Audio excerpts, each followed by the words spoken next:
Sehr geehrte Gäste, sehr geehrte virtuellen Besucher zur Veranstaltung Tech Changes Architecture, herzlich willkommen.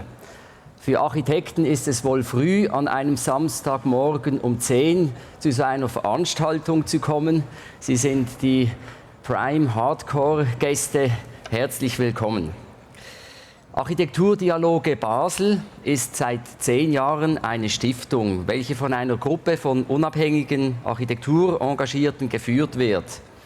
Wir sind die Plattform für Architektur in Basel. Unser Ziel ist es, verschiedene Menschen für die Architektur zu begeistern und die Zusammenhänge und Bedingungen im weitesten Sinne der Architektur für Fachleute und Laien verständlich zu kommunizieren. Unsere Produkte sind Vorträge, Besichtigungen, Diskussionen und eine periodische Agenda, welche das zeitgenössische Architekturgeschehen reflektiert. Alle unsere Angebote sind kostenlos. Heute sind sie sogar noch mit einem Gratisticket bedient worden für die Swissbau. Die Kosten der Stiftung werden seit Jahren großzügig durch die Firma Regent Lighting aus Basel gesponsert. Besten Dank. Wir freuen uns auch immer wieder, dass unsere großen Vortragsanlässe im Rahmen der Swissbau stattfinden können. Auch hier ist besten Dank angesagt. And now I change to English. Dear audience, dear lecturers and panelists, welcome to our Swissbau event Tech Changes Architecture. We appreciate and value it very much to do this here at this interdisciplinary melting point of architecture, building, planning, development and so on. When I heard about the Swissbau theme Rettung durch Technik, I thought to discuss how technology did and does and will change architecture and maybe find out whether technology will save architecture or architecture has to be saved from technology. In that spirit, I chose 3 international renowned speakers and panelists with Bryan Allen, architect and digital fabrication specialist from Studio Smith Allen from Oakland, architect Jeanne from Studio Gang from Chicago with an office also in New York, as well as chemist and co-founder of the cradle-to-cradle principle, Professor Dr. Michael Braungart. He's from all over the world. Also, thanks for the moderator, Judit. She is the chief editor of the magazine Tech 21. A short intro to this conference. The relationship between building and design dates back to the Enlightenment and Industrial Revolution. At certain times, building and construction itself embodied technology and progress. Today, technological innovation takes rather place in other areas than architecture. However, new technologies are generated, flow into building and architecture and lead to new design and construction methods. Now, this influence of technology on architecture will be shown and exemplified with 3 keynote lectures and then later panel discussion. We will start with the keynote lecture of Bryan Allen from Studio Smith Allen from Oakland, California. Bryan is an architectural designer and researcher interested in pursuing the ways in which digital fabrication technology can revolutionize the creating of architecture. As an architect, he lies somewhere in the middle or in between engineering, architecture and design. As a design professional, he strives to integrate traditional design processes, aesthetics and construction methodologies with the emerging possibilities of digital fabrication. Bryan received his Masters of Architecture from the University of California at Berkeley. He has taught at UC Berkeley, San Jose State. His Studio Smith Allen recently completed a commission for the Facebook's Artist in Residence program in the new Silicon Valley campus built by Frank Gehry. Please welcome architect Bryan Allen with a warm applause. Thank you.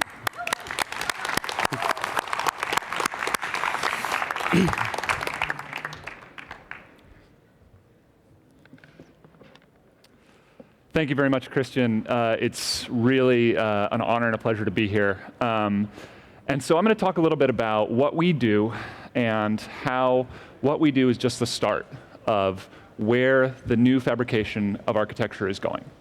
So our practice revolves around a central core set of questions. And one of these questions is the reason why we're all here today. It's the reason why, as architects, we seek out new technologies. We seek out new methods of building, and we go to the Swissbau or conferences like this to see the new details, the new machines, and the new products that allow us to realize our visions in new ways.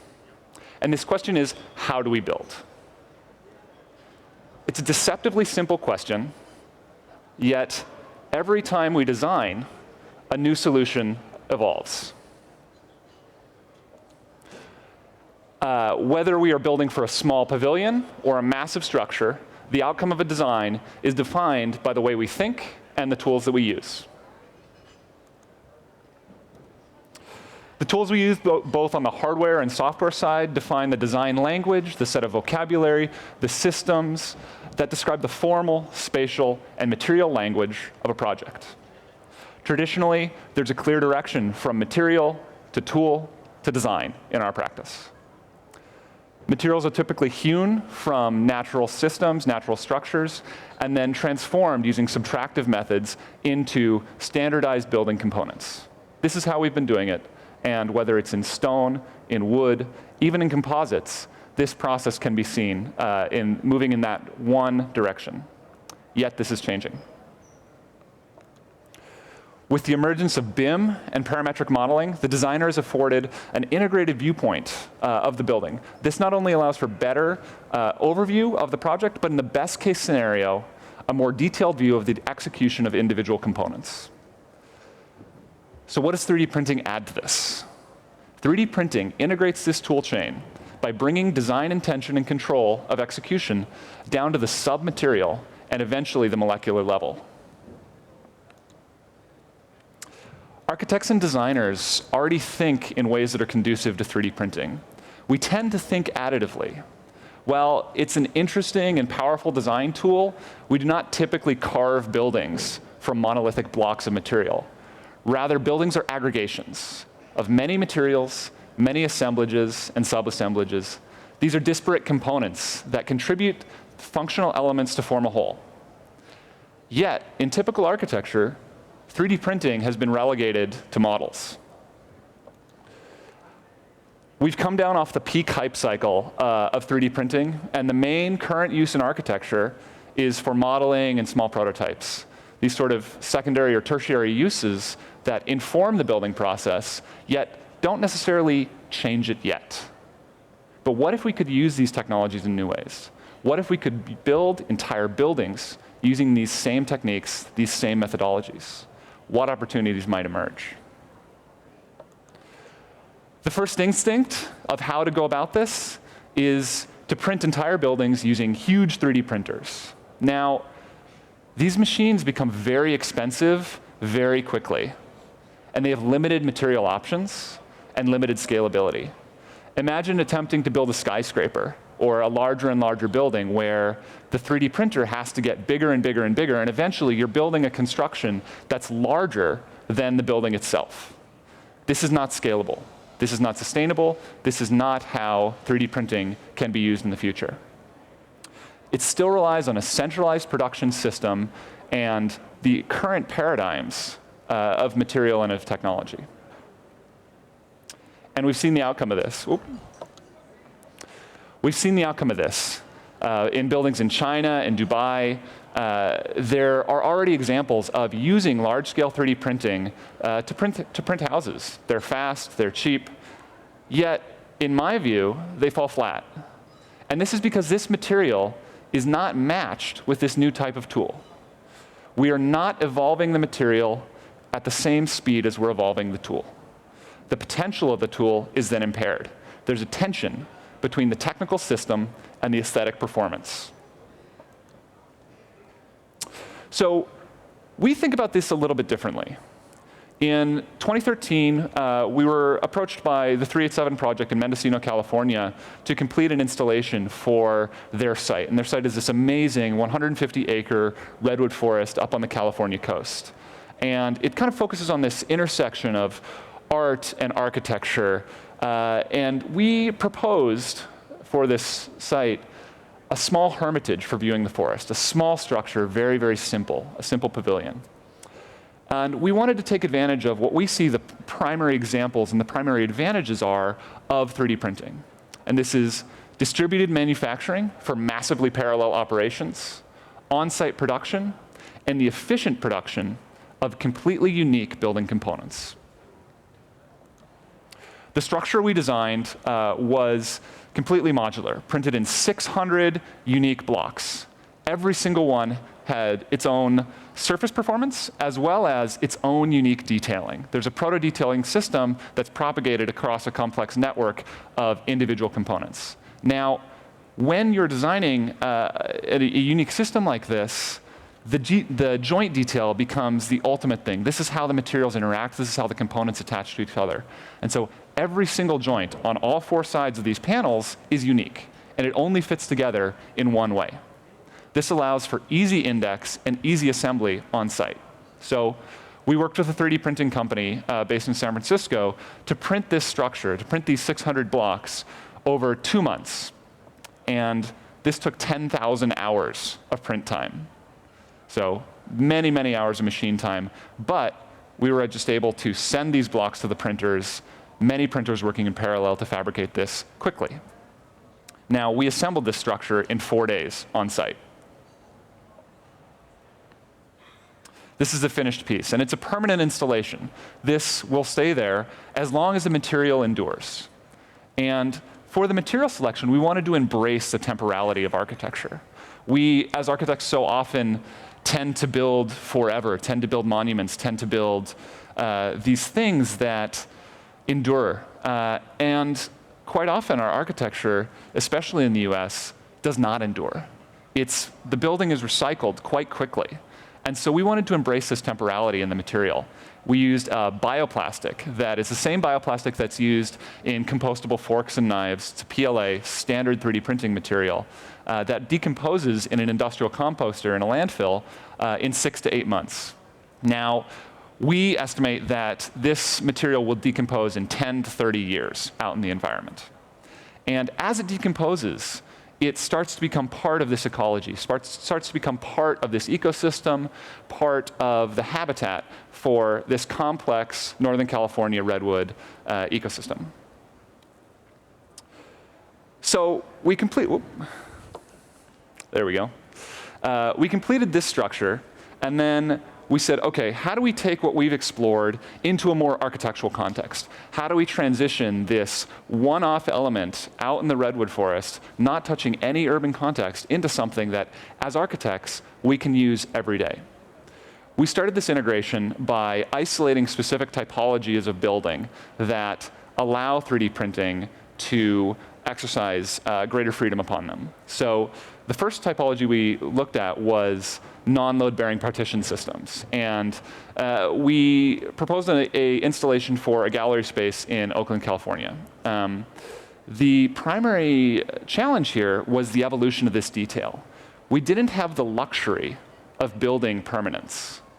And this is something as architects we're going to run into more and more, that the way we build is so fast and is so changing, and populations are moving and fractionalizing so quickly that permanence becomes a luxury. We have to design for evolution and for change. So the detail here is able to be assembled into 6 panels that are modular, and that each panel only weighs 40 pounds. So we can put this thing up and take it down in about an hour. And you can actually go see this piece itself. We shipped it from California. It's over in the main exhibition hall right by the entrance. While dividing the space, it maintains its thinness and its lightness. Even though each component weighs only grams, each can support 50 kilograms in compression. with this material performance in mind, we wanted to say, okay, what's the next challenge? How do we use surface and performance to create not just compression systems, not just systems in the paradigm of masonry or of bricks, but spanning performance systems, performative surfaces?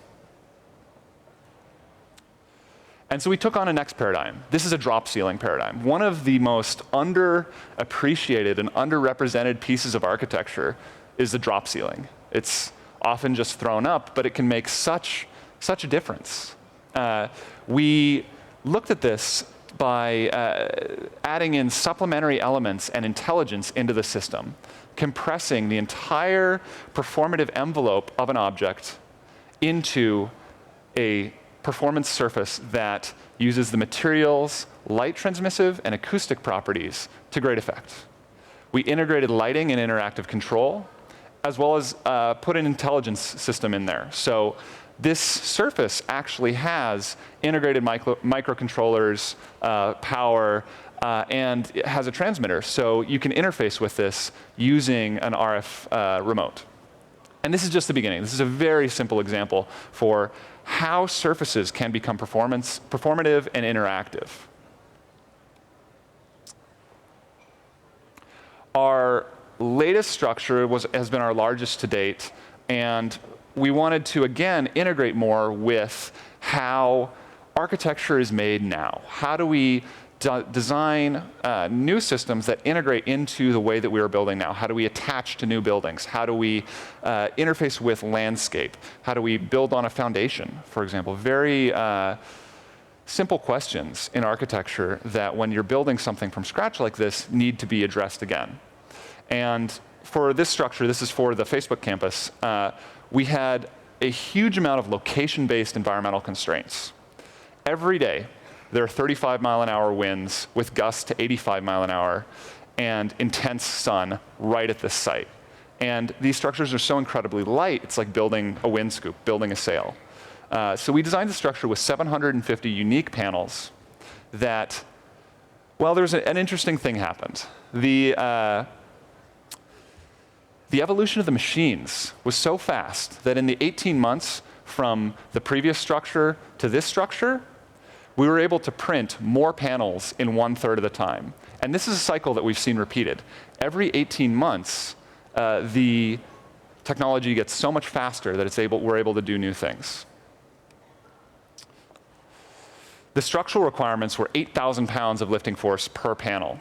And each of these structures only weighed about 150 pounds. So we designed a parametrically generated perforation system that reduced the wind loading by 35%. A laser-cut aluminum substructure took the tensile load, with the compressive load being handled by the plastic itself. Now, again, there are hundreds of unique components here, hundreds of unique connections from steel to plastic to the aluminum of the foundation. And we had to design a system to allow us to fabricate these brackets, these connections, efficiently with high structural performance. And so we designed a bracket that had a tensile strength of 3,300 psi, and there were 104 of them per structure. So this 8,000 psi uplift requirement was negated with a 50x margin of safety. That satisfied the engineers. The pieces were assembled off-site into half shells for easy transportation and assembly. The finished piece took 7 days of site prep and 3 days of installation. Now, it's a wind and sun shelter and a conversation space on this rooftop park. And despite the beauty of this park, it's an incredibly inhospitable place to be. There's wind, there's intense sun, and it gives a place for a little bit of a more quiet reflection of what an engineer's process is and an appreciation for the landscape around the building. And that's where we are now. We completed the structure in August. And there are 3 things that are going to drive 3D printing forward in the future. And there are developments that are happening in 3 spaces. There's new software, new hardware tools, and new materials. On the software side, historically, simulation, optimization, and iteration has been incredibly computationally expensive. Yet, this is something as designers we do natively. Design thinking is iteration. It is optimization. It's the rapid choice of many different performances and many different parameters to find a solution. But construction has to get it right. And so we are inherently limited by the amount of iteration that we can do. In the future, big data and large sample sets combined with integrated sensors and machine learning will help designers populate the design space and move the designer to this space of author and editor, selecting from a populated system of possible solutions. Now, this is a small example of a company that's already doing this. Autodesk and Airbus have been working together to reduce some of the loading characteristics in the interiors of their airplanes. And so looking at an interior partition system in the back of one of their airplanes, they were able to reduce the weight of this system by 40%. Now, in the airline industry, this equates to 465,000 tons of CO2 reduction per year. And this approach has also been applied to buildings. Very complex structural elements can be optimized in the same way. This is a node that was fabricated by Arup out of Maraging steel that presented a price problem, because while it is a little bit easier to fabricate this thing, it's incredibly expensive to use these technologies still. I'm going to just go back to one of the slides that I showed earlier. This is the Pelly-Clark-Pelly Transbay Terminal in San Francisco. And the design called for a system using fluid structural nodes that were a challenge to fabricate. And the construction company that ended up doing this used a system not of 3D printing the nodes themselves, but 3D printing the fixtures, 3D printing the master, and then molding and casting steel to create this form. This is one of the most underrepresented and powerful ways that 3D printing will change construction. It's not necessarily about how the end object is fabricated, but rather the process in fabricating that object. 3D printing tooling and molds has the potential to completely change the way so many of our building components are made. Along with new software and new applications comes new hardware. There's a company called Branch Technologies based in Tennessee that use a free-form and track system with industrial robots as well as new materials to fabricate efficient and agile structures that are less bound by machine geometries. There's also new materials coming up. This is really the final thing, and this is something that has been pioneered by a company in Amsterdam called MX3D. They're using, again, industrial robots, but this time with metal, so using welding to additively fabricate large-scale steel structures. They're using optimization and these robots to print structures and eventually a bridge. Likewise in ceramics, another traditional building material that architects are used to using, but it's been rethought in a new way. Rail San Fratello, based in Oakland, has taken a vernacular technique from the southwestern US to absorb moisture and use it to cool a building throughout the day. 3D printing technologies allow design at the microscopic scale, creating metamaterials, flexible materials with gradients of properties from one to the other, and materials that can transform in real time from one to another. Different functional materials that exist in the same space, yet depending on the condition, have multiple attributes. With submolecular control, this integrates and compresses the technical building envelope and surfaces with finish and form, merging the aesthetic and the performative. So what is the place of 3D printing in this new architecture? It's to close the loop and merge the possibilities of material, tooling, and design with intention, with authorship, with what we do as architects. Material is now tool, is now design, is now architecture. Thank you.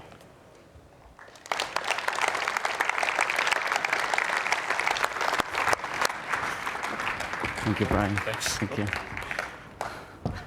Thank you, Bryan, for sharing the 3D printing technology possibilities in architecture. We will now continue with Jeanne Gang. Jeanne Gang is an architect and the founding principal from Studio Gang. Jeanne is internationally recognized for her innovative use of materials, her environmentally sensitive approach, as well as for the exploration of the role of design in revitalizing cities. Through projects ranging in scale, from community anchors and cultural institutions to tall mixed-use buildings, she engages pressing contemporary issues and their impact on human experience. Employing this approach, she has produced some of today's most compelling architecture. She will show us some pieces. Maybe the most prestigious building so far built is the Aqua Tower in Chicago's Loop. Jeanne's work has been honored and exhibited widely, including at the Venice Biennale, the Museum of Modern Art, and the Art Institute of Chicago. She is a distinguished graduate from Harvard and has taught at various universities such as Harvard, Yale, Princeton, Rice, and IIT. And her studios focused on cities, ecologies, and materials. Please welcome Jeanne Gang from Chicago. Thank you. Hi, everyone. Thanks, Christian. It's great to be here. Today I'm going to talk about technologies and materials and how they come together to support ideas. Most people know me for the Aqua Tower, as Christian just mentioned, which is maybe because it's tall. It's 82 stories tall. It's a mixed-use building in Chicago that includes a hotel and residential units. The idea of the building started out to be really designing a topography where the exterior spaces on the building would relate specifically to parts of the city so that you could see those different areas. And I think that technically the challenge was to create this building that was really changing differently on every floor. So every floor slab is slightly different. The builders really resisted this in the beginning. This building was designed in 2004.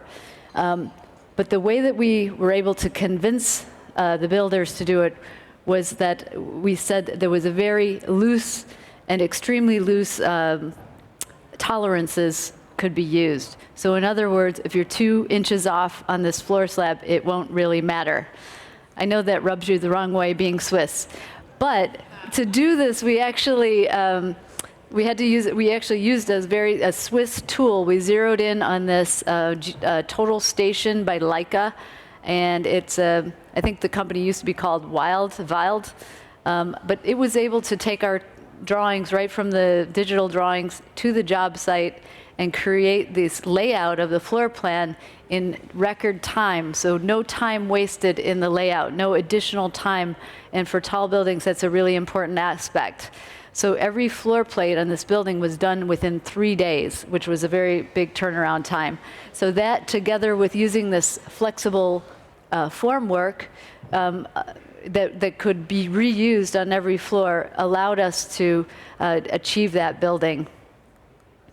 And the idea of the building is not just about the aesthetic. It was about making spaces on the outside of the building that people could use, and to almost create a kind of neighborly aspect within the building, so that normally tall buildings are rather isolating, and we wanted it to be so people could see their neighbor across the way obliquely.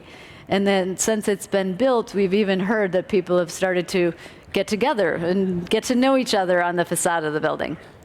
But the idea here is really using the materials for what they are capable of doing. And with concrete, it's obviously very fluid, and you can achieve this curvature, and the balconies even help this building. The differences help it resist the wind pressures. So we're able to reduce the amount of concrete used because of the irregular shape. At the same time we were designing the giant tower, I was working very closely on this project, which is in 2004, which is an installation that was done in the National Building Museum called the Marble Curtain. And we were asked by the International Masonry Institute, could we rethink the way stone is used? And so we found out that this gallery could not really support very much weight. So the project ended up about making stone very lightweight. So this project is hanging from the ceiling in the museum. In order to do that, we had to really test the material. As you know, stone is really good in compression. It had never been used in tension before, but we wanted to see that in light of different new tools and different composites, could we make a stone curtain hanging from the ceiling? So you can see a series of geodesic chains that we were using to test the stone. It turned out that we were able to create this hanging from the ceiling, only a very thin material without any other structural support or frame. So really pushing the material to the limits. I felt like we kind of unlocked the secret quality of stone, and I really liked that aspect of this project very much. As my practice grew, we started to address bigger and bigger, like kind of urban scale issues, and now we really work with urban design as well. Part of the work is doing research on urban areas and bringing that research to the public. This was a book that we published in 2011 about the qualities of the Chicago River, which has some very difficult issues. It's a very polluted river. We have flooding and overstressed infrastructure in the city. Even invasive species coming up the river, threatening to make their way into the Great Lakes. But at the same time, there's a huge potential in all the area surrounding the river that was a formerly industrial area. And so we started to work more like interviewing people and working in an industrial design way, finding out how people were already using the river. And the book had this was the design of the book. The idea was to provide steps to improving this waterway, with the first step being giving people access to the river edge, reclaiming the river edge, so that we could go from a situation like this in the industrial context with this waterfront to a new urbanized, sustainable waterfront where we would reclaim water that was used by the city. I think the city uses about 2 billion gallons a day, and a lot of that water is used to convey sewage downstream. So this would be the future view. And what really was exciting was that after we published this book, we were given a commission to do the first public access boathouse on the Chicago River. So this project came about because of the research. And it really makes me excited to see people using the river now, as really a kind of a recreational frontier in the city. The design was inspired by this motion of rowing. We looked at those Moy Bridge photographs and then converted those geometries into a roof form. And so with very simple technology, very inexpensive straight elements, we were able to achieve a very dynamic roof form. And I think it's important to pick the technology that's appropriate, for the project. In this case, we had to do this on a very low budget. But the architecture is really a trigger to help people, to signal people that they can now come to the waterfront and use it.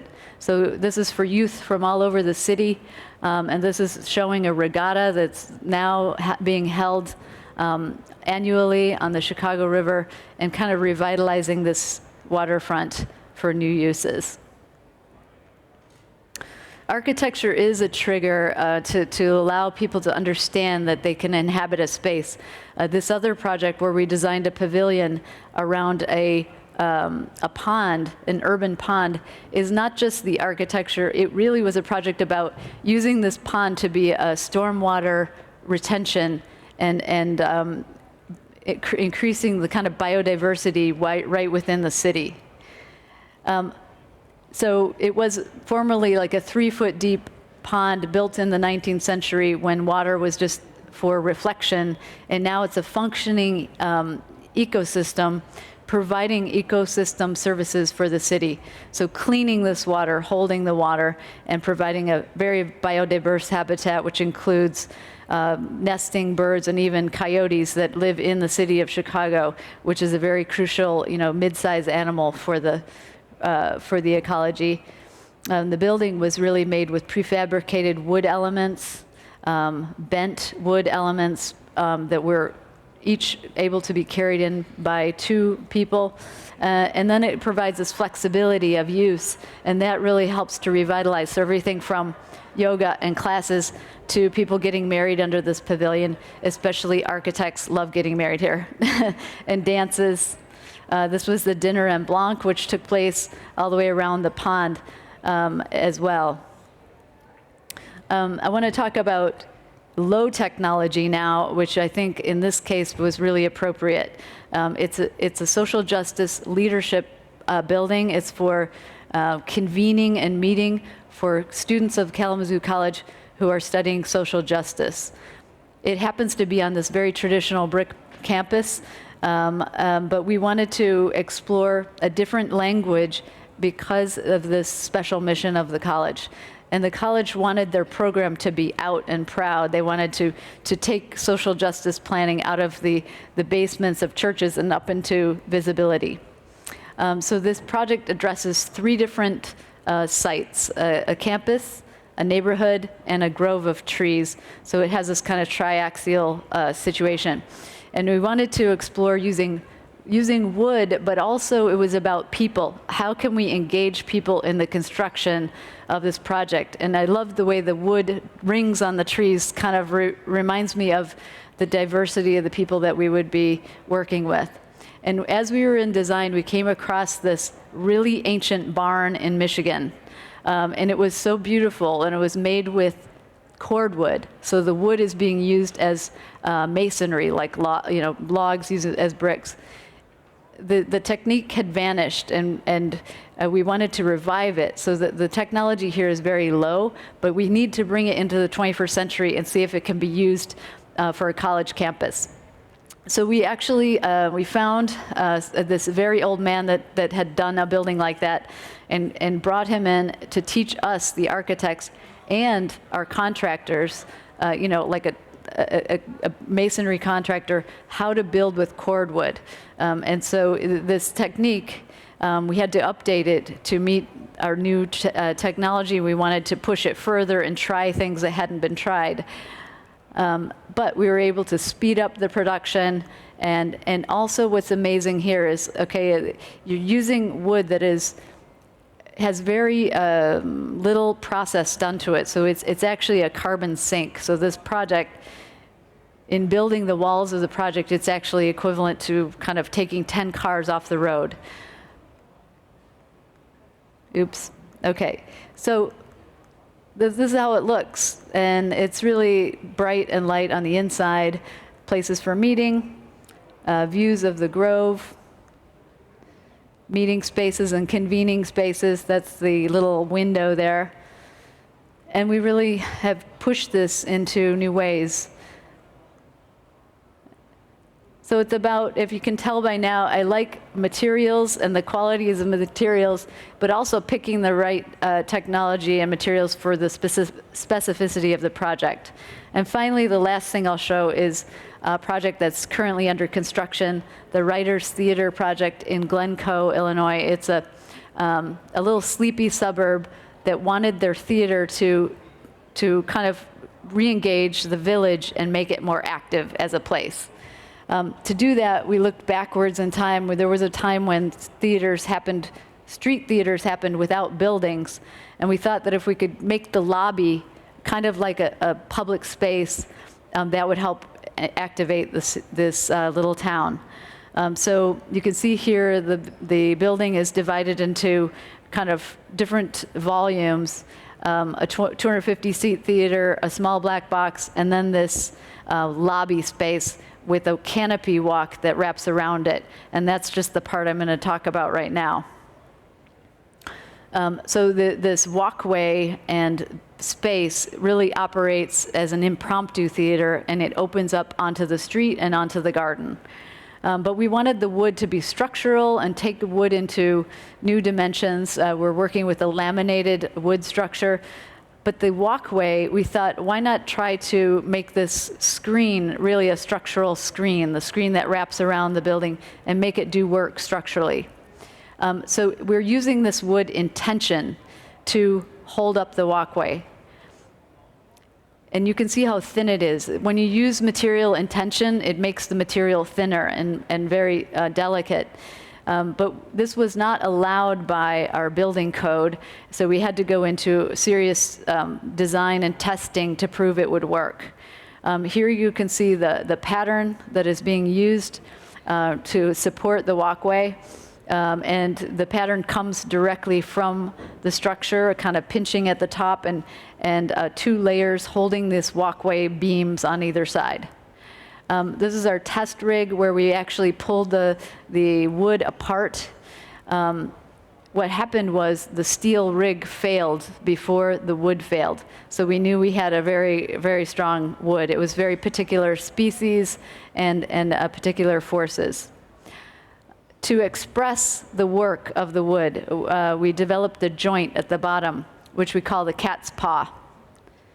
So it's basically a spreading of the wood. Instead of using bolts that take out material, we're adding material to the wood. You can see here in production and now in construction. So each of those little cat's paws is helping to hold up the walkway and starting to take shape.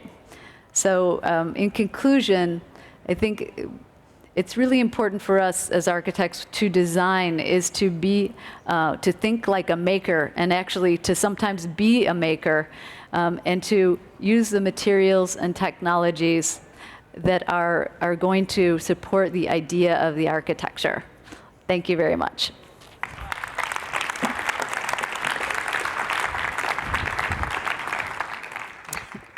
Well done. Thank you, Jeanne, for sharing after the digital fabrication, maybe more the low-tech and including the public. I think the story of our conference works very well. Now we will hear Professor Dr. Michael Braungart. He is the founder and owner of various environmental research and consulting institutes in Europe and also in the US. He studied chemistry and process engineering, among others, at Konstanz, Darmstadt, and Zurich universities. He received his PhD from the University of Hanover's chemistry department. In the 80s, Mr. Braungart has dedicated his work to Greenpeace and helped to establish the chemistry section of Greenpeace International. He's a lecturer and chairholder at various universities and received, of course, many prizes and recognitions. In 2002, he authored Cradle to Cradle, Remaking the Way We Make Things, which was translated into numerous languages. He told me yesterday that the Chinese edition is the second most read book after Marx. You know what that means. Ever since, Braungart has been involved with research and consultancy for eco-effective products. For example, products and production processes in a loop, not only harmless to man or nature, but beneficial to all and everything. Please welcome Cradle to Cradle author and co-founder Michael Braungart.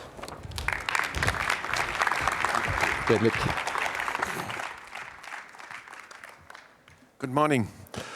So first of all, when you see that you are, your introduction gets longer than the speech you're allowed to give, then you learn you get older. So I would like to talk to you about how we can use 40 years of blame and shame for real innovation.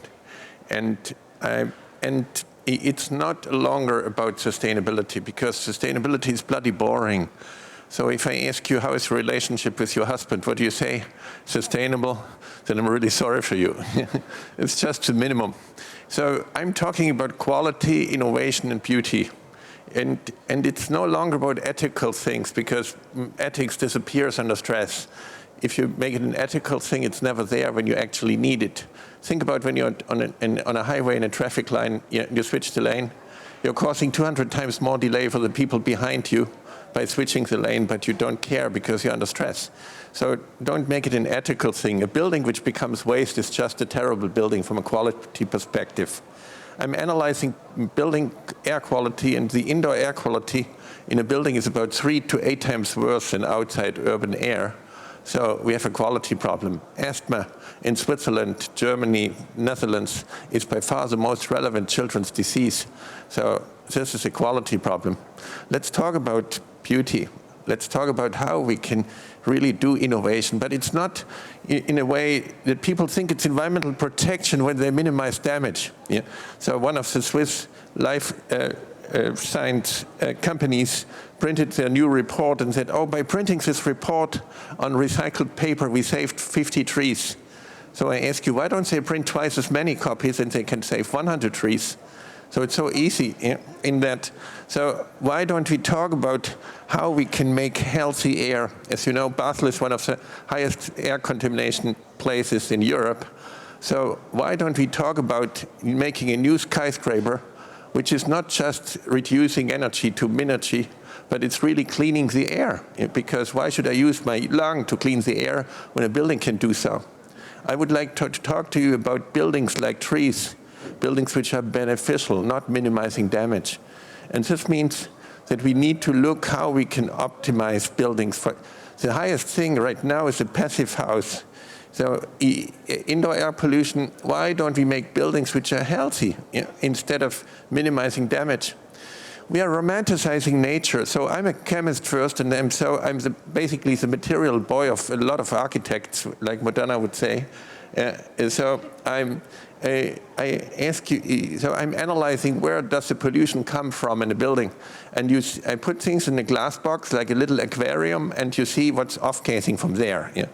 And then I demonstrate, and each peak is one chemical. So people think, oh yes, sure, it's a nylon carpet, so this is off-gassing, this is chemistry. So they say, oh, let's take a natural material. Yeah? But the natural material has far more peaks. And the peaks are much higher because the sheep is not designed for the carpet. So if you try to make a sheep into a carpet and making it red wine resistant, then you have a problem. So if you actually have a 100% wool carpet, you're never in touch with the wool. It's a Teflon carpet with some wool inside. It's called Scotchgard, things like that. So you're never in touch with the wool, really. So the worst of all of this in Switzerland are wallpapers. They are covered with PVC, and they are off-gassing. And this is why we get mold, schimmel in Dutch. So, which means that we optimizing wrong things. When I was a child, a cow was producing 5,000 liters of milk. Today, we have 11,000 liters. Shall I squeeze another 1,000 liters out of a poor cow? So efficiency will not save us. So if you just make the same things perfect, when they are wrong, then they are perfectly wrong. So why should I add another piece of a pair of legs to this poor sheep just to be more efficient? No, efficiency means optimizing things. But when it's wrong, you make it perfectly wrong. When you need to go from Basel to Zurich, it doesn't help you to go efficiently into Strasbourg. So you need to say what is the right thing instead of optimizing existing stuff. And sure, then people do these great passive houses. They seal the buildings, so they make the wrong things perfect. And this is a disaster. They use the wrong materials from the beginning, like PVC, for example, in this context. And they use styrofoam. The fastest growing peaks that we find in human milk, in mother's milk, are flame retardants from styrofoam, because it's the flame retardants which get absorbed in human milk. I'm testing human milk now for 28 years. There's not one sample which you could sell as drinking milk. And the legal limits for drinking milk are exceeded for some parameters for several hundred times. So this is just stupid. It's the wrong thing. And a building which uses this PVC, which uses styrofoam, can be certified LEED Platinum. Can you imagine a LEED Platinum building? How perverse. By the way, the certification with silver, gold, and platinum is a little strange. because platinum is one of the most toxic metals I know. So is this the highest level in platinum? How funny. So we need to look how we can do things differently. These have 5 grams of flame retardants in it, which it gets absorbed and get inhaled. Yeah, and then people take it up. Instead of first saying what is healthy air, they're optimizing wrong things. So sure, you can basically do something when you do breastfeeding your baby, you can detoxify yourself. Yeah? So you lose 1/3 of your pollutants just by one baby, so it's always good to have 3 children at least. Yeah? So if you want to do a passive house, maybe it is because you have some sadomaso needs, yeah? So a passive house might help you, but actually for real health, it doesn't help you. So we mostly focus on the energy side, but the material side, this is why I'm so glad what you're doing here, yeah, to look at the material part. But when you look at concrete, for example, concrete has about 300 additives, yeah, and 200 of them are amazingly nasty. Then you have a biodegradable plastic like PLA, but nobody looks at the antioxidants, the UV stabilizers, the catalysts which are used in there. Now the polymer is biodegradable, so you make the wrong things perfect instead of first saying, what is a healthy polymer? So people said, oh, we only have one planet. But if you understand the Einstein equation properly, we easily could make 5 planet equivalents out of this. Yeah? Because when we have abundance of energy input, we can use it for far more sophisticated energy materials. Yeah? For example, the size of Europe is about 5 times bigger because of vegetation than it would be without vegetation. Yeah? So the exchange with the air by trees, by vegetation is so much higher. So we could make a planet which equals 5 planets. So we always talk about planetary boundaries. No, it's poor architecture. It's poor design because architects cause half of all the problems which we see around here. And just to understand, we had caught talking about recycling, but there is no recycling, it's only downcycling. When you have a mobile phone, out of 41 elements we find in a mobile phone, yeah, we only recycle 9 of them and not one of the real rare ones. So this is no recycling, it's just grabbing some gold and some silver out of it, but it's not recycling at all. Take a car, for example, it has about 40 different alloys, steel alloys just. Yeah? And what do people do? Yeah, they make building steel out of it. So we lose all the chromium, the nickel, the cobalt, the manganese, the titanium, the antimony, yeah, the manganese, all gets diluted. Yeah? And they call it recycling. Yeah? So if you just would do me one favor from a material perspective, look at the content of rare metals in the building steel. That would help more than any Minachi stuff, because the materials are rare. The sun we will have for the next 1,000,000 years, but the metals which we have in there are not enough meteorites coming in. So we definitely need to use these materials differently. Look, what we do is like if you take such a beautiful animal and you make hamburgers out of it, and this is called recycling. How stupid. Yeah? This is a critical thing because when the copper content gets higher than 0.5%, the steel gets quite brittle and it breaks like an osteoporosis bone. And we saw this in Turkey first time because people used vehicles and made cars out of them. Out of the cars they made building steel, and the copper content was up to 2.1%. So it was not a real relevant earthquake, but more than 20,000 people died in this earthquake in '99 because of the high copper content. That was the main reason. And with a little arrogance from the north, we said, oh, the Turkish people are not able to build houses. No, it was used vehicles which we sent into Turkey where they made building steel out of it. Yeah. In the Western Europe, we dilute the vehicle steel with new virgin steel to get the copper content low, but because of more efficiency, the copper content is increasing because we take smaller and smaller components we cannot get out in the recycling anymore. Yeah. So this is why it doesn't help to make linear systems make waste. It only will make the whole planet a landfill. When you try to reduce it a little bit, you don't really do something for the environment. People tell you, please protect the environment, reduce your water consumption, reduce your energy bill, protect the environment, reduce your waste production. But it's not protecting, it's only destroying a little less. It's like if I would tell you, please beat your child only 5 times instead of 10 times. Yeah? Do you protect your child by doing so? No. Basel wants to be climate neutral. It sounds good, but somehow this is one of the most stupid things I ever heard in my life. Yeah? Because you only can be climate neutral when you don't exist. It's the only way. Yeah? So does it say Basel doesn't want to exist anymore? Yeah. And think about, you come home and tell your children, I'm child neutral today. What an idiot, yeah? But for climate neutral, everybody says, hooray, yeah? How funny, yeah? A tree is not climate neutral. A tree is climate positive. So we need to learn to be beneficial for being less bad. We have far too many people on this planet. So we have 10 million tons of plastic going into the oceans every year. We can reduce it by 10%. Does it really help us? No. It's a wrong design from the beginning. It's the wrong materials. There are more animals being killed by plastic waste than by anything else now. We find up to 400 pieces. I walk along the beach with my students in Rotterdam. We find up to 400 pieces of plastic in one bird. Yeah? There are more turtles being killed by plastic and seals and other sea animals than by anything else. But you can do something. You can eat oysters. In each oyster you have at least 1,500 pieces of plastic in it. If you want to minimize, do circular economy, just eat oysters.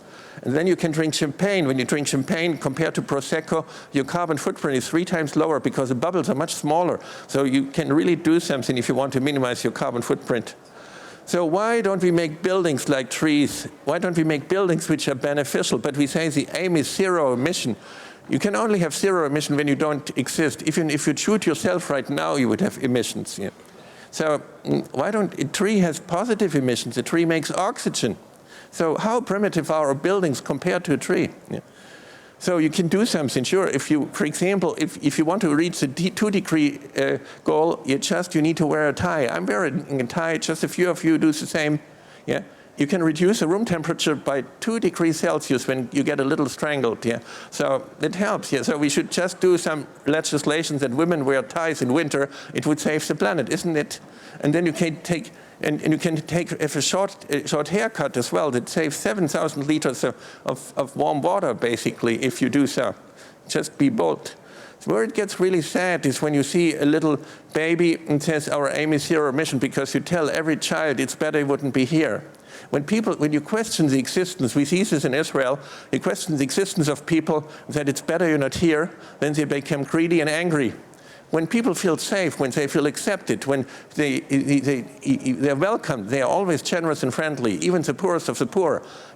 By talking about overpopulation, minimizing ecological footprint, you're causing a problem which you only generate by talking like that. So our great hero said, no goal is more crucial to healing the global environment than stabilizing human population. It says in Israel, we say, if you save one life, you save the planet. Here it says the more you kill, the better. You know? That's the logic behind it. Yeah? Yeah. So this is why we let them drown in the Mediterranean, because we think we're too many anyways. Yeah? So look at a baby and said, are we really too many on this planet? If you change the agriculture into a garden-based agriculture, you could easily feed 20 billion people on this planet. If you want to minimize your carbon footprint in a building, you just need to take the elevator, because the elevator is 5 times less energy consumption than taking the stairs. Because our perverse agriculture takes 10 calories of energy for 1 calorie of food. Yeah? So if you take the stairs, it only takes 2 calories. If you want to minimize your carbon footprint by 5 times, you can just take the elevator. It's so easy to save the planet, isn't it? And then you die a little earlier, you can minimize your carbon footprint even more. Yeah? So if you look at the biomass of ants, you see the biomass is about 4 times higher than of humans. And because these ants never take elevators, these pigs, so only they take the stairs, they work physically much harder. They equal about 30 billion people in their calorie consumption. So we are not too many, we're just too stupid. You are too stupid. The architects are just idiots. It's just what it is. They are not good enough in what needs to be done. Look at a tree, a building like a tree, a building which cleans the air, a building which supports life. It's not efficiency, it's effectiveness. Yeah? It's what is the right thing. So why don't we make buildings like trees? Instead of minimizing damage, reducing, avoiding guilt management, why don't we make a positive agenda? Why don't we say this is where we want to be in 2030? Why don't we generate a beneficial footprint instead of Minergie, 2,000 watts and whatever? So if it will not save the planet, it only keeps us busy. We need to make different things. If you would say in Switzerland, the air quality in a building will be better than outside air, this will cause endless innovations. And this would make sense. So why don't we ask first where we are? So it's not about efficiency, it's about effectiveness. In Netherlands, people understand it. Flowers, for example, when your girlfriend is really angry about you, 50 roses, completely inefficient, but very effective. Yeah? Take Mozart, yeah? That's Mozart in one tone, very efficient. Yeah? Fast food, McDonald's, very efficient. Yeah? So take a piece of art, yeah? Van Gogh, efficient? No, effective. Yeah? So take a lipstick. A woman eats about 6.3 kilograms of lipstick during her lifetime. Completely inefficient, but very effective. So it's about effectiveness. So therefore we need to reinvent things. We need to make things which are beneficial. We need to look at consumption materials, things which are used, changed chemically, physically by being used, like shoe soles, like brake pads, like tires. Yeah? The tires now last twice as long, and we think it's good for the environment. But the tire dust is now inhaled. Before the rubber hits the road and stayed there, now I'm inhaling the tire dust. Yeah? So 20% of the population in urban areas have serious respiratory disease problems because of inhaling sensitizing materials. Yeah? Brake pads, yeah? The brake pads from Ford, Bremsbeläge. Yeah? When you stop a car, yeah? It says this brake pad is free of asbestos, but the replacement is antimony sulfate, which is a much stronger carcinogen. If I invite you for dinner and tell it's free of chicken, it doesn't help you at all. We need to define in all the new materials, we need to positively define what is in there. Otherwise 3D printing becomes another nightmare. So it's innovation, it's quality, it's beauty, that's it. No guilt management anymore, no reduction, no avoidance stuff. So this is where we can do new things. This is the first paper designed for biological cycles. This is the first edible fabric. When you make a chair like this one, the pieces you cut off are so toxic that they need to go into hazardous waste incineration. It was a Swiss company which first did fabrics which you actively can eat. Yeah? So the abrasion, that means the pieces you cut off can go into gardening that can replace peat. We can do this for cleaning products, for the technosphere. We can make carpets which are not just not stinking, but which actively clean the air. Look, if your husband is not stinking, this is already good, yeah? But if he helps you to clean up the kitchen, that matters, yeah? Isn't it? So think about being beneficial, not less bad. Yeah? For otherwise we are too many. So we can do furniture, which is a service. We don't need to buy washing machines. So why don't we make buildings like trees? Buildings, yeah, cities like forests, buildings which are beneficial. I did a lot of work for that. You can read it on the internet. Yeah, there are a lot of building materials. Yeah, you can see them across industries. We can make tiles, for example, which you can remove, reversible in that. We see it with Trace and Sommer, for example, doing building management now, buildings as material banks. So they always have a positive value. When you tear them down, you always earn money with it, yeah? Not to have to pay higher costs for taking them down. But what we need to do, we need to learn to rematerialize. Yeah? We have now metals in big storage places. The building can be the storage place for the metals. So why don't you buy copper when you can only need the use of the copper? We now have windows in the market where you just tell 25 years of looking through insurance. So we can make far, far better things. So we can, here, Schüco, for example, you only buy 25 years of insurance for insulation and for light. That's it. You don't buy a window anymore because you cannot make an energy-saving window without toxic materials. It doesn't work. But it's only toxics in the biosphere. In the technosphere, it can be used endlessly. It's amazing that people don't really get market economy in a way which is necessary. Why do you buy a solar cell when you only want to harvest photons? We will do high-tech waste management for Chinese hazardous waste instead of using the service. Then we can make stuff here in Switzerland as well, because we only make a service of using the things. But people buy robots. Can you imagine? Why do you buy robots when you just need 100 million welding points? Yeah. 3D printing. Why don't you put the Swiss banks, the owners of 3D printing materials, then you can use them in a flexible way as a service, and then they can go back. So you don't need to use the cheapest stinking stuff, you can use the best materials in it. So we saw this with Fort Rouge plant, we see this in Venlo, we can see this in Park 2020. So I can demonstrate these are buildings where indoor air quality is better than outside air. And here you can see it across industry. What is really interesting, technology will not save us, but you knew it before. It's a question how we see humans on this planet. If we try to minimize the human footprint, we are too many people. But when we learn to see humans as an opportunity for the planet, it changes. So why don't we support people to be good instead of controlling them to be less bad? Sure, with our religion it's difficult because it says you're evil anyways. And you, in this case, it might be true, and only God can redeem you. So you only can be less bad. So this is why when you take a Swedish approach, your footprint in Sweden is always a disaster. So because you're causing soil erosion, but when you walk along the River Rhine here, your footprint means a little retention space. You can make a wetland with your footprint. So why don't you use architecture to make a big footprint, but make it a wetland? Why don't we make buildings which clean water? Why don't we make buildings which support the biodiversity instead of just minimizing damage? When you're building now new skyscrapers here, you have a massive air quality problem with inversion rates because there's a low air exchange. But when you make a building which cleans the air, everybody will support this. So here you see happy, healthy school, the vandalism goes down dramatically. When children feel a burden for the planet, they destroy their environment. They destroy the toilets, they scribble at the walls, etc. But now you can make it differently.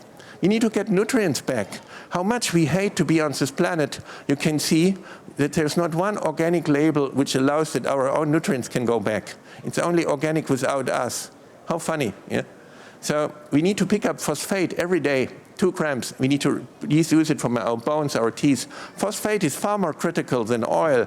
We lose, but there's not one organic label which allows that my own phosphate can go back. When you're invited in China for dinner, people expect you to stay till you use the toilet because it's unfriendly to leave and to take the nutrients with you. Because you're invited for dinner, not for stealing nutrients. So this is why we need to learn to celebrate human life on this planet. We do this, and you can see this across industry. When you enter the food chain with algae, buildings can be far more productive. What do we do here in Switzerland? We are growing corn to make biodiesel and biogas. How sick? We lose between 11 and 30 tons of topsoil per hectare. This is ecologism. It doesn't help the ecology, it only keeps us busy. When you grow algae, it's 15, 20 times more productive. We can use the walls for the buildings to grow much more healthy food. We can do mushrooms for feeding people. These are some of the schools I'm teaching. You can see a cradle-to-cradle registry where you can show these things. You can go on internet and see these things. It's not a nice idea, it's not a vision, it's happening. This is the old City Hall of Hamburg, and just be patient. In this City Hall, this is our office in Hamburg.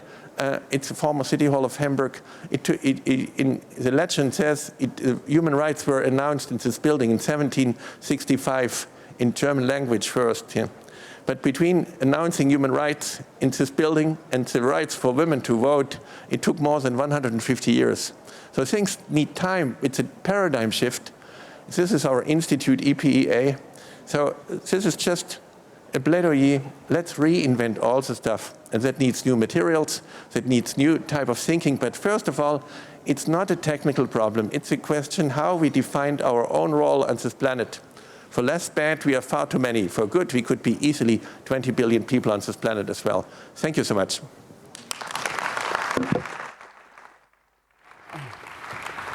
Danke. As you see, I learned I didn't take the stair, and I may cut off my hair and live in the trees in the future. So we start now the panel discussion. I think Mr. Braungart gave us some interesting inputs to continue now with all three. And Judit Solt, she is the moderator. She holds a degree in mathematics and graduated in architecture from the ETH in Zurich, and is now the chief editor from the weekly Swiss engineering magazine Tech 21. So please open the panel. Take a seat. Well, thank you very much for your attention. I thought that was really thrilling. 3 very different panels, and a lot of questions arose. And I think I will just, well, I feel stupid. and now I think maybe our aim here, our program here, will be to find ideas how we can feel better, less stupid, a lot of inspiration, and well, we have seen very interesting panels too, very new buildings that we don't know so well here in Switzerland. So maybe we can just try to bring them together and ask. We have heard this morning, Bryan Allen told us, performance becomes a luxury. Why not design for change? What do you think? Does that fit in the idea of reinvent our way of thinking, of reinventing our role as humans and specifically as architects and builders? Yes, the dilemma is, as you know, 30 years ago, we had this big chemical accident here in Basel, which was a disaster for whole Europe. It's the same year we had Chernobyl, and with that we lost a whole generation of smart scientists. The chemical companies changed their names immediately. That we are not chemical companies anymore, we are life science companies, and they sold their chemicals business, which is a disaster because we didn't get the brightest people anymore to study chemistry. So think about, for example, 10 years ago when you said, my brother is a banker, I said, oh great, today, says, what a pig. Yeah, so it's changing the respect. And so when you don't attract the smartest people, yeah, you have a quality problem. If you just take a little parking coupon, a thermal paper, your train ticket, and you take it in your hand, you absorb at least 2 dozens of chemicals immediately in your bloodstream, immediately just from touching the thermal paper. So it's amazingly primitive what we look at the material base. So when we now change it into flexibility, into making things differently, we need to reconsider the material base first. Otherwise, we are optimizing the wrong things. And so when I say, hey, the architecture is a quality problem, first of all, the chemistry is a quality problem as well. So I include me in that as well. Yeah?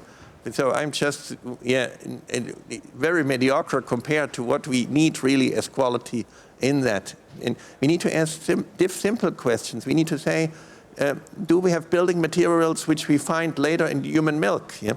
Yeah. So, yeah, yes or no? Yeah. So if you would ask, do this for the 3D printing and the materials you do in concrete, you would come up with completely different answers. Yeah. So the stuff gets absorbed in us, and it's chemical harassment. The baby didn't ask for the stuff. Yeah. So why don't we ask simple question? Do we say, when we put it in the environment, does it really degrade not just the polymer, but the antioxidant, the UV stabilizer? Does it go into the biosphere? Yes and no. Yeah. And as well, why do we buy things when we only need the service of having it? In that, so these are questions in that what you can see with the new type of architecture, which you so nicely demonstrated, you both. Yeah, we can restart the material part as well, and then technology really can make a positive contribution for 10 billion people. But now, I was going to respond to that also, that as architects, we oftentimes we are not in control if it's a material that's not, let's say you can specify the mix of a concrete, but if you're buying a window system, for example, that you mentioned, these days we're not creating the window out of metal and glass. We're specifying material systems that already are put together. So my question would be, like, besides thinking through the overall building assembly, how do architects have an impact on what is inside the materials that we are selecting? And so I think one of the things that's needed is pressure on the industries, maybe some of the industries that are here to address their materials in their fabrication of the things. And we need a mechanism for putting that pressure on the industry. I mean, I think part of the limitation historically that's been with the availability of sustainable materials and new materials is the development of building industries takes an enormous amount of time and money. Yeah. And so when we specify something, if it doesn't already exist, it doesn't fit in within the timescale of a building.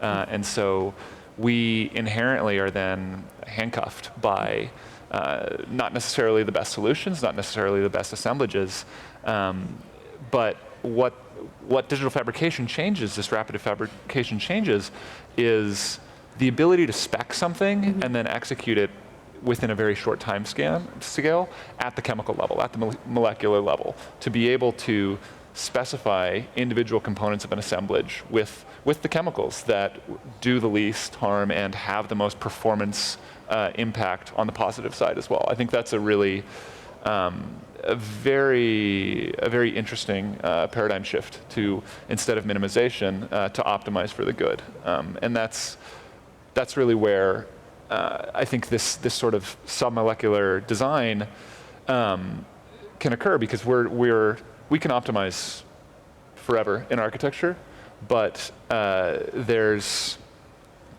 still optimizing for architecture. I think it's a very interesting shift to switch towards optimizing materials that then go on to build architecture, that then go on to build these spaces that have the urban good, that have the impact on a place that is something that we're so used to in architecture. I think one of the hard things in when you are assessing like a material that is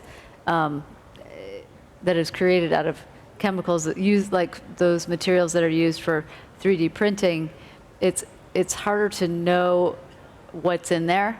I mean, and so I think we need a system, just like we have a system with food, when you go to the grocery store and you can see what is in each thing that we're buying. And obviously there's a lot of things that are probably not listed according to Michael, but at least you have a system of listing out the ingredients. And I would like to see that applied to architecture and all materials that we are specifying, in just a really clear way of seeing what's inside, not only what's in the material today, but maybe what went into the production of that material as well.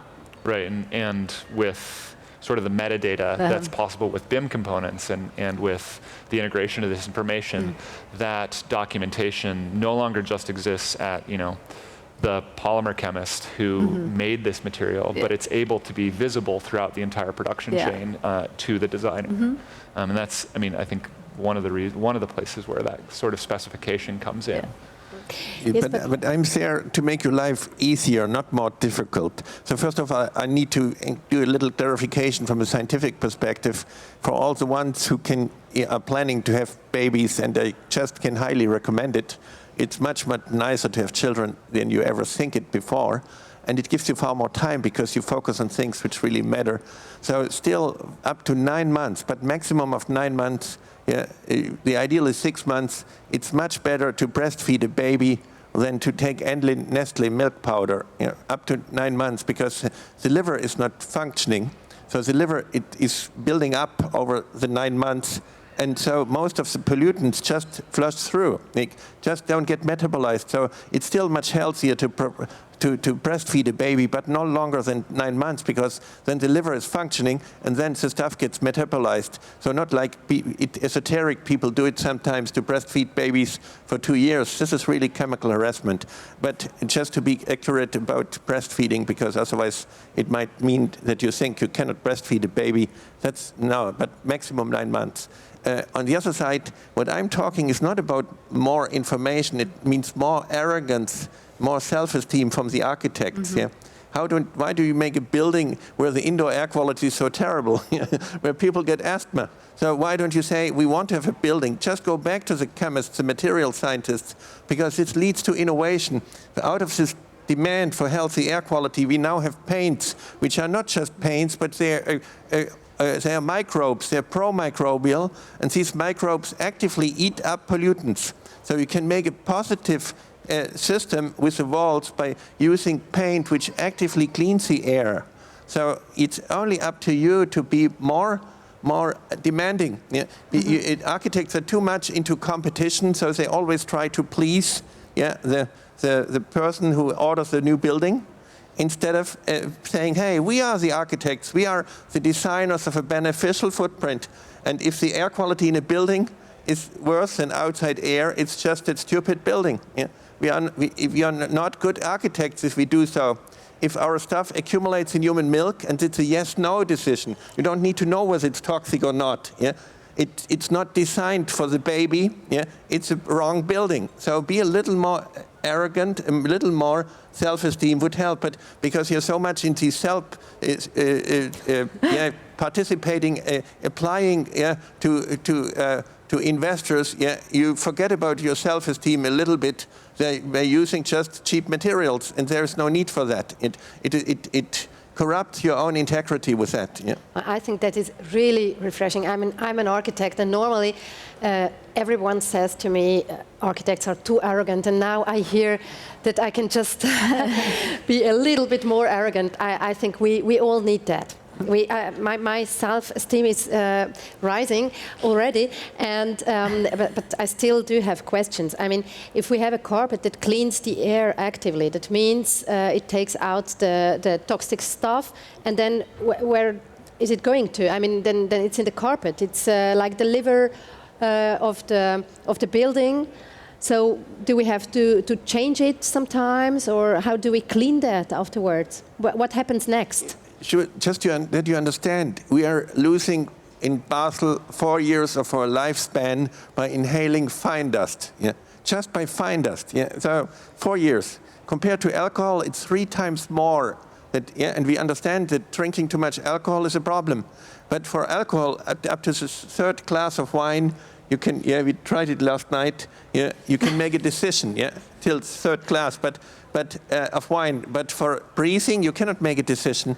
This is why the design of the building is so relevant, and because we spend more than 80% of our time inside buildings, we need to design it for that. And this carpet, which actively absorbs, and there are a lot of Swiss companies here, like Giroflex, like the Parquet, etc., who do all this cradle-to-cradle stuff. So it's not that you can walk around and you find them here. Yeah?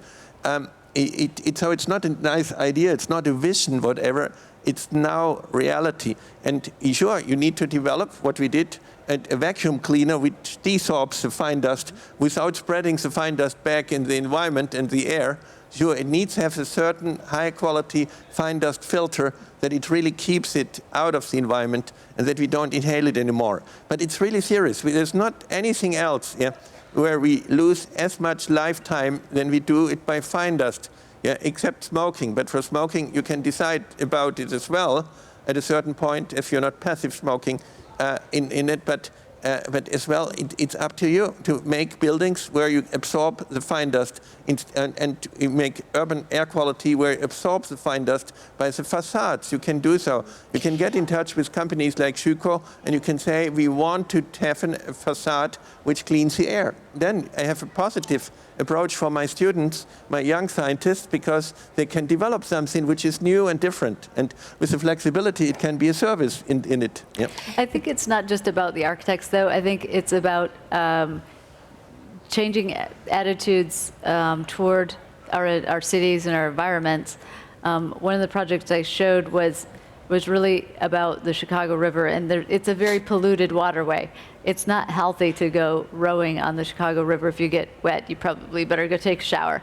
But the idea there is that if there are no people that care about this waterway or care about this urban resource, then it will continue to just be a dumping ground. It's a kind of the psychological aspect of it as well. And so we really thought about, yes, let's bring people to the river. Maybe it's not completely healthy at this point, but then we're going to make that many more stewards, that many more people who are excited about supporting that healthy river. And so in a way, it's along the same lines of looking at it as an asset. And so even in the time since we published the book and started the boathouse there, several pieces of legislation, which we obviously need to make sure that these things happen, including treating the effluent, the combined sewer overflow that was getting released into the river has started to happen. It's been mandated by the EPA, and also 2 coal burning power plants in the Chicago region have been shut down. So just in that space, and not because of our book, but it was part of getting people's awareness focused on what the river could be, what the potential is, as opposed to suing. As opposed to forgetting about it, which is easy to do if you don't have access. Yeah, we can see this here in Basel. They cleaned up the river, and it changes the whole quality of the life. People can swim in that river, and they do this as well because they demonstrate it because it's healthy. Yeah, and this is where people get quality of life back. When the river is just a wastewater dump site, you lose the whole quality of the city of Basel with it, because this makes a difference. Yeah, the river, It's clear that you need a motivation. So if you see the advantage of something, then of course you will try to get to it. But I mean, if you are building, you need a client who pays for it. We are architects, so we design buildings. And so we have to convince the client of the advantages of a new idea, of, for example, a carpet that cleans the air, because new technologies are quite often a little bit more expensive than the old ones, because they are not just so perfect in the fabrication. They need a lot of new know-how, which has to be paid for. Not always, but most of the time. So the client has to have new advantages. And normally the advantage for a client is when something is cheaper. So we need more arguments, new arguments also. I think part of that's a very good point. And the thing to make things happen, the role of the architect, I think, should be we've tried to expand the role of the architect to a position where we can inform, go directly to the public, not wait for a client, initiate our own projects. And we do that by, it's kind of like the Robin Hood model of we have projects that pay us, and we use our profits and our from our work to reinvest in projects that we want to see happen. And I call it actionable idealism, because we're still idealistic. I think many architects are idealistic, but we want to see these things happen in our lifetime. And to make them happen, you have to do something. It's not going to just come to you in the form of a client's demand. So it's really about repositioning what the architect is in that role, and it's our own choice to do it if we want to. So I mean, everyone that lives in Basel probably has an idea of what would make Basel a better city. So do that project they'll bring visibility to that idea, and then it will happen. It really will. Yeah, I absolutely think that's a really powerful and interesting model for the way that architecture as a business can continue to evolve. I mean, I think our practice is sort of funded in a startup model where we take clients and we tell them what we're doing, and then we do what we think they want and what we are more interested in, and then it comes back together and usually works. It doesn't always, but it is this sort of startup model of I'm producing something very quickly, very rapidly, that's not necessarily finished, and getting funding on it, and then trying to output something in the end. And I think as architects, we have a lot to learn from the makers, from the coders, from the designers that are very, very rapidly creating these products, these pieces of software that have enormous market saturation and enormous technical appeal as well as mass appeal. And thus are very successful. And architects, we are we're powerhouses of innovation. I mean, an architect is create big ideas faster than almost any other discipline. Or even if it's not faster, because sometimes I feel like I'm in slow motion compared to what you're talking about. But it's because it takes, we spend time with research, but I think the quality that we have is we can take technical information, and it might be talking to someone like Michael about chemical properties, but we also can create a vision that the public and non-architects can understand. So we're kind of in between those two groups, and I think that's what that's important quality that we need to build among architects. We're not just going to be technical. We also have to take the ideas and make them digestible, understandable, comprehensible to the general public as well. The synthesis of language from an idea is something that gives us enormous power. Such communication skills are really something that architects are very good at. They're very good at explaining and articulating extremely complex notions and ideas on many different levels. And from the urban scale down to the building scale, all the way down to the material scale. And we have this potential to use a lot of the research, use a lot of the chemistry, and articulate it in new ways. I mean, somebody may not care that their material is carbon positive, but if it's a beautiful building, if it is powerful, if it provides a great space, a great experience, has a great light, and makes you feel something when you're inside of it, that's successful, and that's the promise of architecture. So that would be also the new and big advantage. So just to convince the client.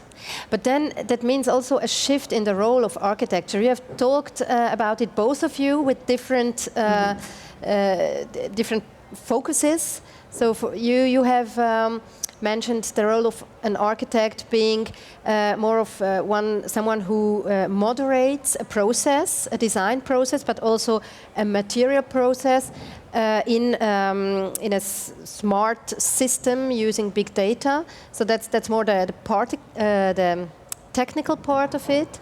And you talked about moderating social issues, so just try to find out what the people need, what the city needs to become a better place to live in.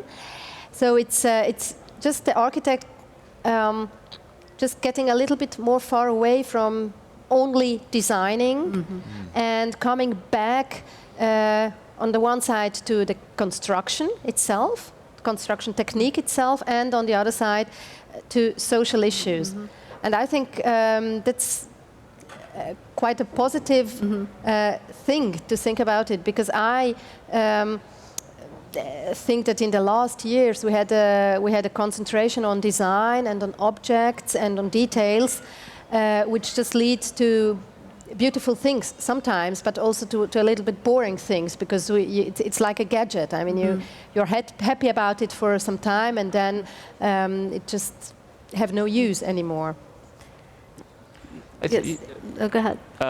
Yeah, I think it's something that in the United States we've seen with the ease of building, that with BIM and with Revit and with it becoming so much easier for anybody to build enormous structures, I mean, to a certain extent, there is a commoditization of architecture and a commoditization, a productization of form and building. And as architects, there's this fear and there's this potential to just become the stamp or just become the production house for drawings. And I think the way that we can respond to that is to go back into research and to go back into providing the things that software and building information or Revit doesn't do. It doesn't provide the context, it doesn't provide the concept, it doesn't provide these new influences. Yeah, I think it's a matter of like how do you define what design is? Because I would say, what Michael is doing is design, designing combinations of chemicals that can make an edible carpet. And what you're doing is design, which is to think through the production. And so, and I think of our practice as sometimes designing relationships between different collaborators in order to get a powerful output. And so, and to not be limited, don't limit ourselves to, what is considered a building, with a door and going inside, and think about the building in relation to the whole circular, or the whole ecology that surrounds a building. And it might be policy, and it might be the people that collaborate. Like, I'm going to find out how I can work with Michael in the future, and with you, Bryan, on things where we can bring our talents together. So I think it's about understanding how you want to have impact and designing that response. And it goes beyond. I consider that design. It's not just the final object, although the object, the building, the amazing space is totally important, because without that, then it's just, there's nothing. So you need the architecture to be this trigger, to be this magnifying glass that can make all of our work towards a better world more impactful. Maybe there are questions in the audience, because I definitely need to learn from your experience as well. And I want to show you that this is real. It's not like these edible fabrics. They are made by Gessner in Wädenswil here in Switzerland. Yeah, our IPEA office in Switzerland is one of the 3 most successful in the world, because the whole blame and shame now can be used for innovation. Yeah? It's an innovation engine. Now just the glass is now half full, not half empty. Yeah? And we can use this, but it needs a dialogue. And I think so. It's not about that I want to blame architects now. I want to encourage them to say, hey, let's come up with a far better architecture. Let's look at building steel, really, that we only use iron and a little nickel maybe for building steel, and that's it. Yeah? Little carbon, sure. And then we come in a dialogue, and we could allow to learn from each other, and we can come up with beautiful things which really celebrate a human footprint instead of minimizing damage. Yeah. Well, that is your chance to ask questions. We have a huge amount of knowledge and competence and innovation and ideas here on this podium, so please, don't be afraid. Yes, please. You get a microphone at once, so we can hear you. It will work. Just talk. Yes. No, it does not. Excuse me. Now we have a technical thing here.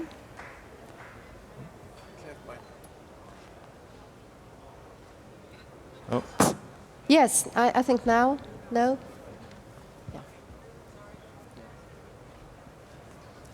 You were asking Martin what happened then with the carpet, and Martin, I don't know if you didn't answer the question. What happened then with the carpet, because all these materials, they stay here? Actually, he answered the question, but maybe he can just do it again. Yeah, so no, I answered it, but maybe I talked too much about other things, so sorry for that. We designed a vacuum cleaner together with Philips, which can desorb the fine dust, and which has a certain filter that you don't bring it back again in the air. Yeah, so, and it's a Philips. You can buy it as a Philips vacuum cleaner, which has a specific quality in really keeping the fine dust in the vacuum cleaner and not spreading it back into the air, definitely. Sure, now, this is where he designed whole systems. We designed Philips, together with Philips, a TV set, the first one in human history, which is designed for indoor use. The off-casing is 30 times lower than from any other TV set. And it saves so much energy that you can give it away for free, because by 8 years you can save the money just by the energy savings as well. But it's the first TV designed for indoor use, yeah, in human history. Yeah. There was never a TV which was designed. When you're now trying to save energy and seal the building, you need to look what is in the building. Yeah? Otherwise, you're just inhaling all the stuff from all the electronic products and from the glues and adhesives and paints, etc. And we did this. Yeah? So you can buy the stuff as well. But you can see how critical it is 4 weeks after we announced this new TV. It's called Philips Eco Nova, but this is stupid because it's just a good TV. Why should you remind of Eco when you just want to watch TV? Yeah. So, but 4 weeks later, Philips announced to sell their TV division. Yeah. Then we know how to do it, but it's now owned by a Chinese consortium, and they first will need the same 40 years of blame and shame and environmental debate till they come to the same quality. So we will lose another 40 years by that because we will not have the industry anymore. So this is why we need to act now, as long as we have the industry in place for most of the things in Europe. Yeah. In the United States, it's a little more difficult already, not for interior, not for buildings, but in the United States, people think they have economic growth if they buy more stuff in China. Yeah? And this is not. We need to do these things here. We need to really make the innovation. But you can make these fabrics in Switzerland, and they are now dominating the airline market, for example, because indoor air quality in an airplane, we talked about it, is really key. Yeah? And by the way, if you want to minimize your carbon footprint in an airplane, just go to the toilet before you enter the airplane. Yeah? If everybody would do so, it would save 5 tons of kerosene just going from Zurich to New York, because when you empty your digestion system, it saves so much weight, like you saw it with a structure which you demonstrated before. So you can be less bad if you want. Just go to the toilet before you enter the airplane. So. No, but that is minimizing the damage. No, that's the wrong way. We have to optimize the airplane. We have sure, no, that was just making fun. Airplanes. or optimize the city so that you don't need the airplane. Optimize the social construct. Sometimes we just want to meet and to talk about things and learn from each other. Maybe there are other questions. Yes, please. I was wondering about, you always said how we can do new things and how we can invent new products, but what about, in German it's Grauenergie, like, I don't know if it's the same in English, gray energy, the energy we need to produce those new products. I was wondering how it looks concerning that, because we will need a lot of oil and other stuff, and maybe this will be worse than using old ones. That's a good question. Embodied energy. So when we... Oh, thank you. good. Nice. In my age, can Good you reaction. make you so confused? It's a nice compliment. Thank you. So, first of all, the energy will not be the limiting factor. If we want to change into renewable energies, we need to generate overcapacities dramatically, at least 6 to 8 times more capacity in windmill and solar than we actually need, because we need to calculate it for the worst case always, that our industry has access to energy, and we cannot do this just by storing in water tanks or whatever. We need to make overcapacity. That means, for example, that we can use zinc, for example, as a thermal battery. Yeah? We can oxidize the zinc at our home, and then we can bring it back to get it reprocessed when we have abundance of energy input. Yeah? So with 300 kilograms of zinc, we could heat a one-family house in Switzerland easily just by a year, because when we get it oxidized and made it back into zinc again, or we can capture the carbon dioxide and we can use hydrogen and make the fuel back into fuel as well. So we will have dramatic overcapacities of renewable energy, which gives us abundance of energy access. This is number one. Number two, with cradle to cradle, you don't go back to the materials, you go back to the components. Yeah? So this saves far more energy, because when you go back to the material, yeah, in a mobile phone, you have only $2 of value of metals in it. But when you go back to the components, like for example, when you sell a washing machine, VAG Zug, for example, here in Switzerland, could make a washing machine where it just sell 3,000 times of washing instead of selling a washing machine. Then you can use the best materials, not the cheapest ones, And that means that you reduce the energy consumption dramatically because you don't go back to the material, you go back to the component. Because after 9 years, you need to change the washing machine. It doesn't help a washing machine which lasts for 20, 30 years because then you don't get innovation on the market how to make textiles a soft way of cleaning, etc. But if you go back every 9 years and you just sell 3,000 times of washing, a real paper wash, then you could use the components again in the new washing machine again. Yeah? So we just sell the service of using the washing machine. And this definitely saves a lot of energy. I'm not there to say, oh, please use as much fossil fuels as possible. This is not what I'm talking about.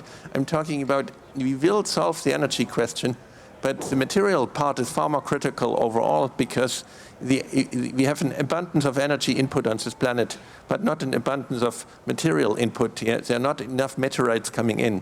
So this is why it's important to look at the material side at least as much as we did. We only focused on the energy side here, and we used the most unhealthy materials. Now we need to change and said, let's now look, we will see in a few years, yeah, we already see in days like today, in Germany, we have 1.5 times overcapacity of electricity making by wind. And we are now down, I work in a project in Canada, to 5.6 cents per kilowatt hour for wind, and we have compressed air storage. So we store the wind energy by compressed air, and we can do this for 5.6 cents a kilowatt hour. This is exactly half of what the British nuclear industry gets guaranteed for 30 years, plus inflation compensation, exactly half of it, because they have a guarantee for 11.2 cents a kilowatt hour.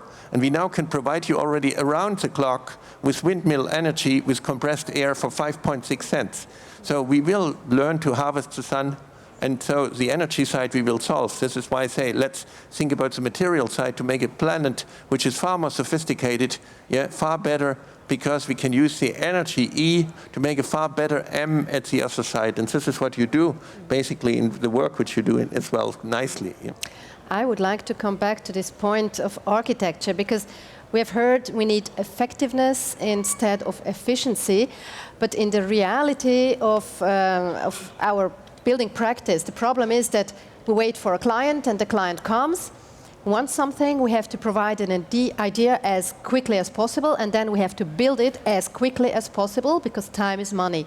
So there is no time to think about things, no time to reflect how we can choose better materials, better technologies, build up sharing and servicing systems, because everything has to go very, very quickly. But then your model, you described another model, that you make the thinking part first.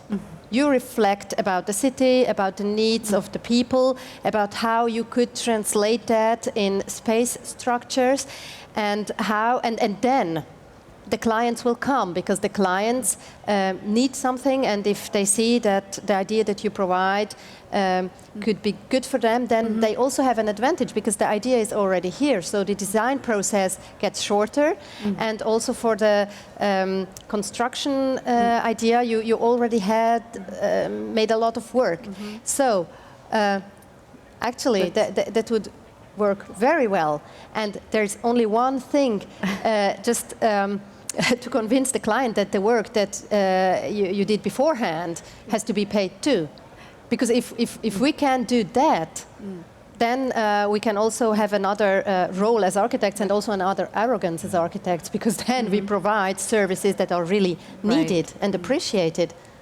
Can you maybe add something to this experience of yours? No, it's a very good summary of what we've been doing, I guess in the beginning maybe unconsciously, but then we formalize it more with starting to create almost like a .org or a not-for-profit that operates to be the research engine and can accept grants or write, things that I think it's really important to be independent of a client when you decide what it is as an architect you are interested in.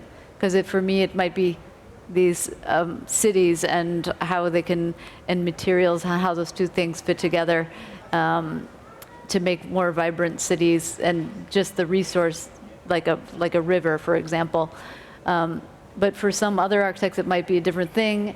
And so it's important to, I think, to first define what it is that you want to have as your own independent body of knowledge, not relying on a client. Like an artist doesn't rely on anyone to buy their art. They just do it because they want to do it. And I think that's, I'm not saying that we're artists in terms of just making beautiful objects. I'm saying we need independence, at least at some level, to be able to focus our researches. Yes, research and innovation needs independence and needs time too. Yes. Yeah, You have experienced that too. Absolutely. I think that's, we definitely take the model of becoming consultants to mostly large tech companies, where the sort of things that we're researching, the sort of things that we are pushing for architecture, have many different applications in other industries as well.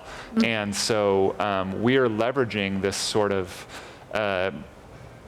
universality and diversification of design research and design resources in other industries. So we fund a lot of our architecture through, you know, working with 3D printing companies to make a faster 3D printer, solving these problems that work in many different spheres, but feed back into architecture. And I think as our discipline as architects is evolving, we're adding more and more of these ways that we can tie into other industries and really drive the thinking. And by doing so, bring a lot back to architecture and bring a lot of relevance to the work that we do. Now, for me, that sounds really positive. I mean, the glass is more than half full.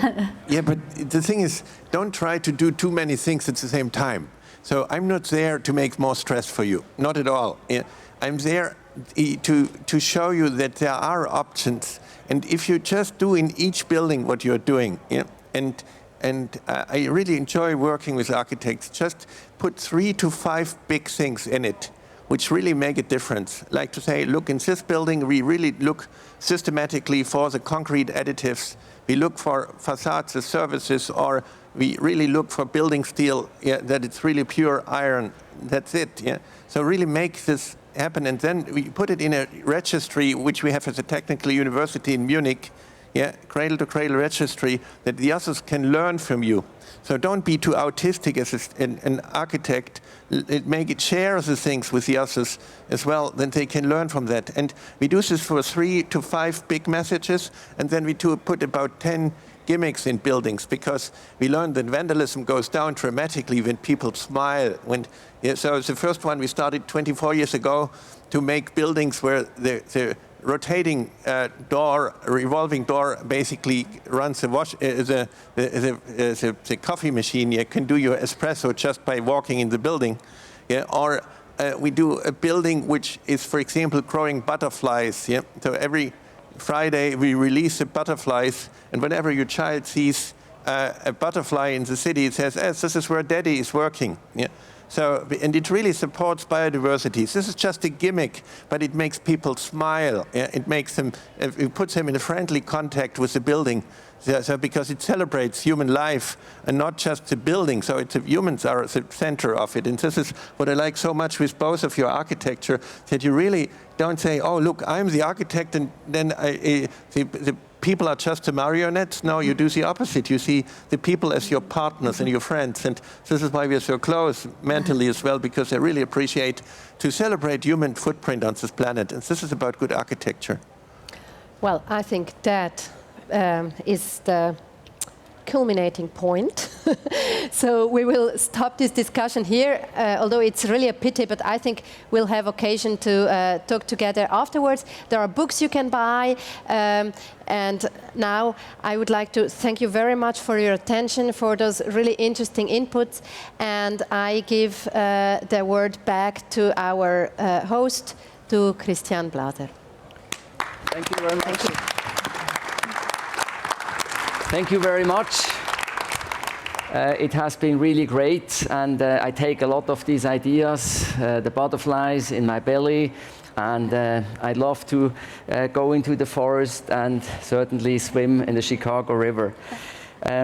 Ich möchte diese Veranstaltung schließen. Die es nicht ganz verstanden haben oder die gefehlt haben, eigentlich die ganze Swissbau sollte ja hier gewesen sein, die können das auf dem Podcast anschauen, www.swissbau.com oder auch bei uns www.architekturdialoge.ch. Am Ausgang liegen eben Bücher auch vom Hochpart her, auch das Cradle-to-Cradle-Book und von den Referenten Büchern. Wenn Sie lieb sind, werden Sie vielleicht die sogar signiert bekommen.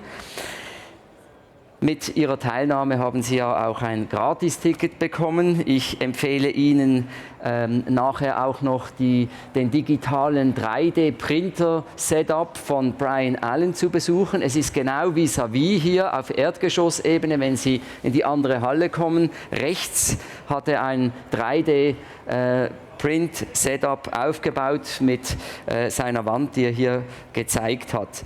Ich möchte auch auf unsere nächste Veranstaltung von Architekturdialogen hinweisen. Die findet am 12., 19. und 26. April statt, wie immer. Das Gefäß heißt Architektur und wie immer mit einem Architekt und Nicht-Architekt. Diesmal zum Thema Architektur und Stadt. Das Thema Stadtplan, Stadtleben, Stadtbild kommt und im Dialog stehen Quintus Miller, Dorothee Huber und Roger Diener, Martin Steinmann sowie Barbara Buser und Martin Brandle. Wer unser Newsletter erhalten möchte, kann das auch noch ausfüllen und abgeben. Dann bekommen Sie eben mit, was läuft in der Nordwestschweiz und überhaupt in der ganzen Architekturwelt, in den Veranstaltungen. Nochmals herzlichen Dank. Thank you for coming to here, for sharing with us. Also danke für die sehr gute Moderation und unserem Presenting-Partner der Swissbau, die das hier möglich macht. Besten Dank und natürlich immer unserem Stiftungssponsor, der Regent. Besten Dank für Ihr Interesse, einen schönen Nachmittag noch an der Swissbau, ein schönes Wochenende. Danke.